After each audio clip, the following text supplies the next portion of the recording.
You think sports are a modern invention, and ancient humans were too busy surviving to compete? Then you were wrong. So, what did they do for sport? In 5,000 years before your favorite team even existed, will make everything you know about competition feel brand new. Not a city of glass and steel, a city of mud bricks baking in the desert sun. The air smells like cattle and river water. It is 3000 BCE. The place is called Ur, in what is now southern Iraq, and it is one of the most advanced places on Earth at this time. These people already invented writing, already invented the wheel, already built temples that touched the sky. And on a flat patch of earth in the center of the city, two men are locked together, fingers gripping arms, feet digging into dust, every muscle burning. This is the Sumerians' humanity's first great civilization, and they are wrestling, not brawling, not fighting randomly, wrestling with specific holds, specific techniques, specific rules, all carved in detail into clay tablets that survived 5,000 years just to tell us this story. But here is what stops you cold. This wasn't just sport. The Sumerians believed the strongest wrestler was chosen by the gods. That divine power moved through the winner's body. Losing wasn't embarrassing, it was spiritually dangerous. It meant the gods had looked away from you. And if you think that sounds intense, their full contact combat sport had almost no rules at all. Strikes, grappling, chokes, everything is legal. Winners were celebrated like modern celebrities, their names carved into stone.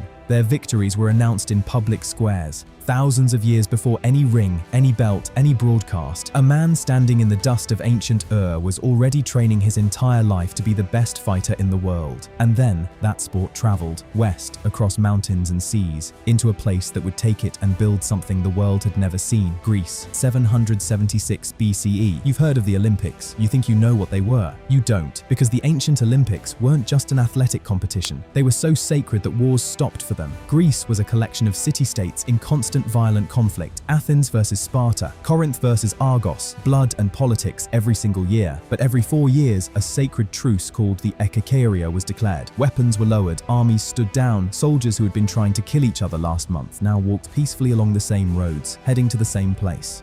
Not for a peace treaty, not for a god's temple, for sport. Think about what that means. A sporting event so powerful that generals and kings paused their wars to attend it. The events themselves were brutal and glorious. The stadion, a 192-meter sprint run in pure silence before 80,000 watching eyes, was the most prestigious event in the ancient world. Winners weren't just given a trophy. Sculptors carved their bodies into marble. Poets wrote odes that survived centuries. Cities built them statues. When an Olympic champion walked through his hometown gate, they demolished part of the wall, because a city that produced a champion needed no walls for protection. But the event that made even Greek soldiers go quiet, the Pankration.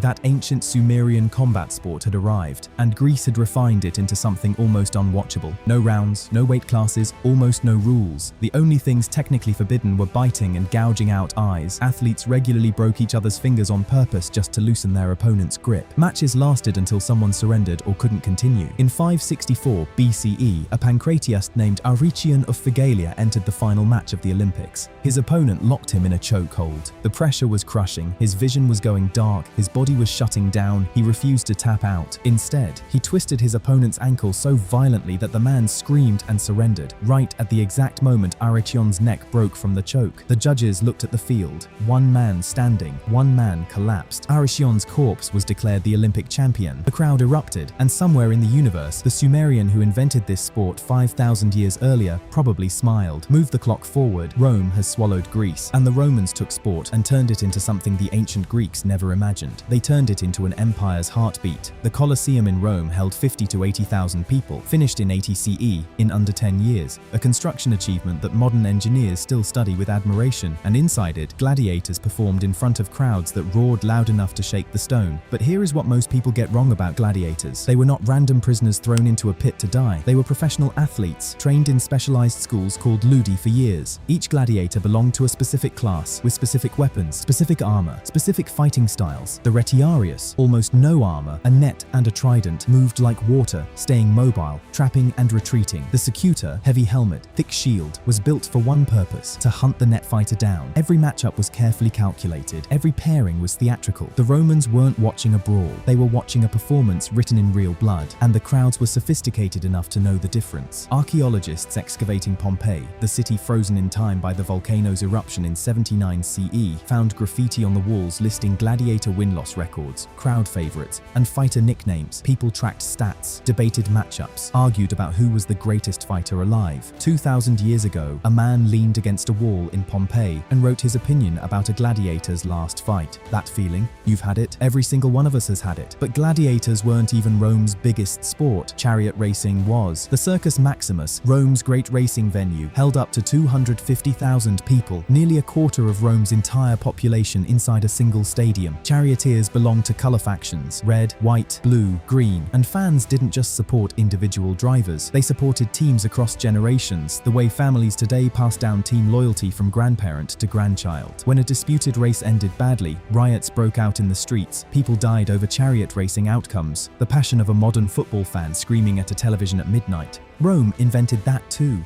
2,000 years ago. Now travel further. Across an ocean Rome never crossed, through months of open sea, into the dense green jungles of Mesoamerica, where the Maya, one of history's most sophisticated civilizations, were playing a sport so ancient and so strange that archaeologists are still arguing about its full meaning. They called it pitz, and it is one of the oldest team sports in all of human history, with evidence stretching back 3,500 years. The ball was made of solid rubber harvested from jungle trees. It weighed up to 4 kilograms, and the rules were simple in concept and brutal in execution. Keep the ball airborne using only your hips, elbows, and knees, not your hands, not your feet, only the body's most awkward, most difficult contact points. Ball courts were built in the center of every major Mayan city. Archaeologists have found over 1,300 of them across Mesoamerica. Stone rings were mounted vertically on the court walls, high above the ground. Getting the ball through one was so extraordinarily rare that some accounts suggest a single point through the ring ended the entire match instantly. The whole game could turn on one impossible moment.